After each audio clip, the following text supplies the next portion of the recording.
Assalamualaikum warahmatullahi wabarakatuh. Halo, jumpa lagi bersama Bu Meta. Kali ini kita akan belajar cara cepat untuk mengerjakan soal teorema Pythagoras.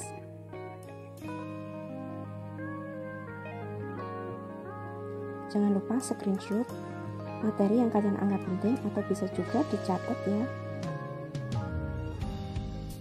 Untuk tujuan pembelajaran hari ini, yang pertama memahami triple Pythagoras. Yang kedua, menyelesaikan permasalahan berkaitan dengan teorema Pythagoras menggunakan triple Pythagoras. Kita ingat kembali materi pada minggu lalu, teorema Pythagoras itu adalah suatu aturan matematika yang dapat digunakan untuk menentukan panjang salah satu sisi dari sebuah segitiga siku-siku. Sebuah segitiga siku-siku, ingat, salah satu sudutnya besarnya 90 derajat. Teorema Pythagoras itu dirumuskan dengan sisi miring kuadrat sama dengan sisi tegak dikuadratkan ditambah sisi alas yang dikuadratkan, atau bisa juga A kuadrat ditambah B kuadrat sama dengan C kuadrat.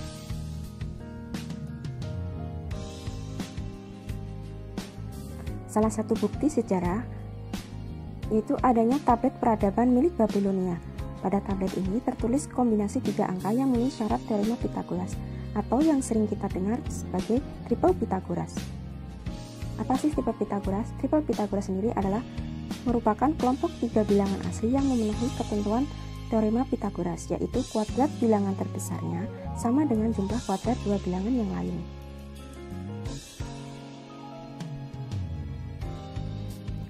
Pada teorema Pythagoras, sisi miring dikuadratkan sama dengan sisi tegak kuadrat ditambah sisi alas yang dikuadratkan.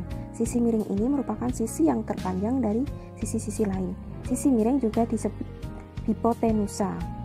Jadi kalau ada pertanyaan berapakah hipotenusa, berarti yang ditanyakan adalah sisi miring.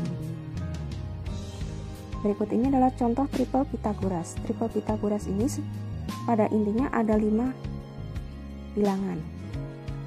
Yang pertama 3, 4, 5. Yang kedua itu adalah 5, 12, 13.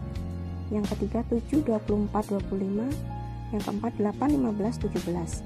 Yang terakhir adalah 9, 40, 41. Jadi 5 kelompok bilangan ini nantinya kalau kita susun nanti akan membentuk sebuah segitiga siku-siku, di mana angka yang terbesar ini adalah sisi yang terpanjang, sedangkan 2 sisi yang lainnya itu nanti bisa jadi alasnya atau tegaknya.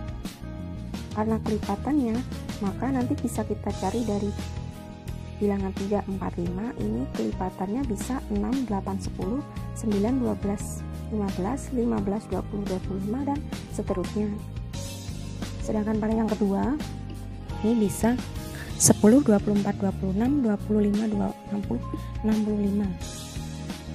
Pada bilangan yang ketiga ini bisa kita buat jadi 14, 48 dan 50. 8, 15, 17 kelipatannya 40, 75, 85 dan seterusnya. Untuk 9 4 kita bisa buat kelipatannya 45, 200, 105. Bisa juga 18, 80, 82. Yang penting ini kelipatannya bisa 1 kali, bisa 2 kalinya, 1,5 kalinya, 3 kalinya dan seterusnya. Kita akan membuktikan triple Pythagoras. Apakah triple Pythagoras itu? Apakah 3, 4, 5 merupakan triple Pythagoras? Ingat, teorema Pythagoras sisi miring dikuadratkan sama dengan sisi tegak dikuadratkan ditambah sisi alas yang dikuadratkan, di mana sisi miringnya merupakan sisi yang terpanjang. Maka dari bilangan 3, 4, 5, sisi miringnya atau sisi terpanjangnya adalah 5. Mari kita buktikan. Sisi miring kuadrat sama dengan sisi alas ditambah sisi tegak. Sisi miringnya 5, 5 kita kuadratkan, sisi tegaknya kita ambil misalkan 3, 3 dikuadratkan, 4 menjadi alasnya, 4 kuadrat. 25 kuadrat sama dengan 9 plus 16. 9 plus 16 sama dengan 25. Ruas kanan dan ruas kiri sama-sama 25, maka terbukti. Jadi bilangan 3, 4, 5 ini merupakan triple Pythagoras, dimana kalau kita gambar segitiga siku-sikunya seperti ini. Alasnya 3, tegaknya 4, atau bisa juga alasnya yang 4, tegaknya yang 3. Sedangkan sisi miring itu adalah sisi terpanjangnya adalah 5. kita coba buktikan lagi apakah 5, 12, dan 15 ini merupakan triple Pythagoras. Kita buktikan 15 kita kuadratkan karena yang terbesar ini adalah sisi miringnya. Sama dengan 5 kuadrat ditambah 12 kuadrat. 15 kuadrat itu adalah 225. 5 kuadrat itu 25, 12 kuadrat 144. 25 ditambah 144. Hasilnya 169. 225 itu tidak sama dengan 169. Karena tidak sama berarti dia tidak terbukti.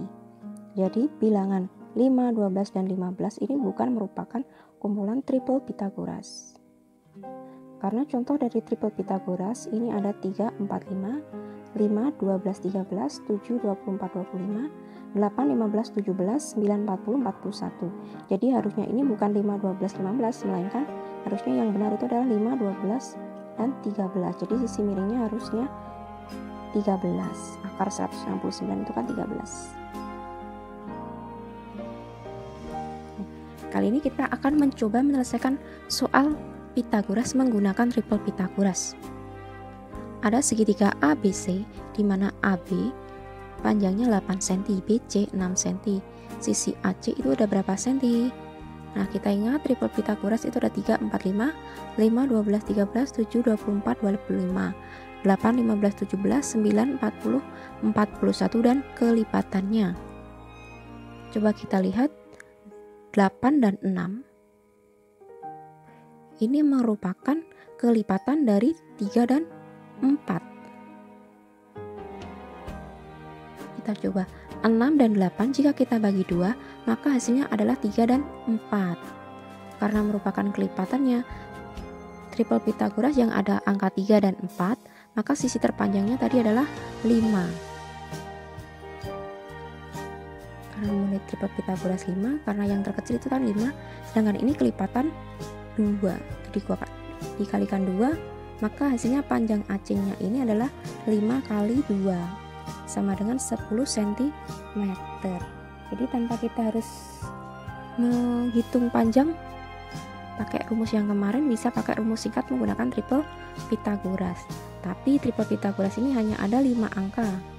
Ada 5 kelompok angka. Jadi selain angka-angka tersebut maka kita harus menarik akarnya yang seperti kemarin. Kita coba lagi sebuah segitiga siku-siku PHR di mana panjang PR itu adalah 12 cm, panjang HR-nya adalah 13 cm. Berapakah panjang PH? Nah, kalau kita lihat gambar segitiga siku-siku, sisi terpanjangnya itu adalah atau sisi miringnya adalah VR. Nah, yang ada unsur 12 dan 13, sisi terpanjangnya 13. Maka yang paling sesuai adalah triple Pythagoras kelompok yang kedua, yaitu bilangan 5, 12, 13. Maka jawabannya panjang PH-nya adalah 5 cm. Jika tidak percaya, coba kalian hitung kembali, nanti hasilnya akan ketemu 5 cm. Kita coba lagi satu lagi. Segitiga siku-siku STU. Jika panjang ST adalah 25 cm, TU 7 cm. Maka panjang US itu ada berapa cm? Kita pakai bantuan lagi triple Pythagoras. Kalau kita lihat pada segitiga siku-siku ini, sisi miringnya adalah 25. Maka yang paling sesuai adalah kelompok ketiga ini ya, 7, 24, 25.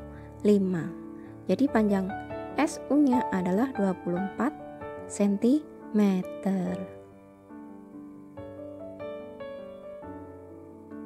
Nah, kesimpulan pembelajaran hari ini, teorema Pythagoras sendiri ini mempunyai rumus, yaitu sisi miring dikuadratkan sama dengan sisi tegak kuadrat ditambah dengan sisi alas dikuadratkan, atau bisa juga menggunakan rumus C kuadrat sama dengan A kuadrat ditambah B kuadrat.